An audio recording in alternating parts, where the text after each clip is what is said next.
Hello everyone and welcome to MecaParts. In this video I'm going to show you how to add products to your Shopify store. There are two ways to do that. You can either add them one by one using the individual addition tool or upload multiple products at once using the bulk import tool. We recommend the second option for sellers with large inventories, whether that's hundreds or even thousands of products. So let's get into it. The first thing you want to do is access to your Shopify account.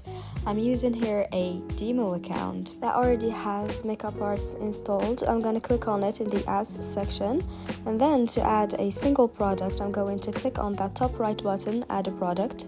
The first thing you want to do is enter the reference of your product, the IAM or the OE reference, then select a manufacturer. Once the preview of the product pops in, you want to make sure that this is the product you want to add.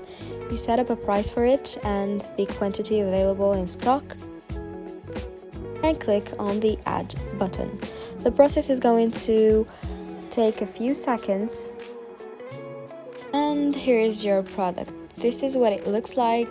If you want to check the details of the product, you can click on it. You can see everything provided by TechDoc, the compatible cars, the technical details, the references, the associated categories, and you can see the product on your site directly from here. So this is what it looks like on your website. It showcases every information, compatible vehicles, models, engines, and the description of your product. And this is it. I hope this helps. See you next time for the bulk import tutorial.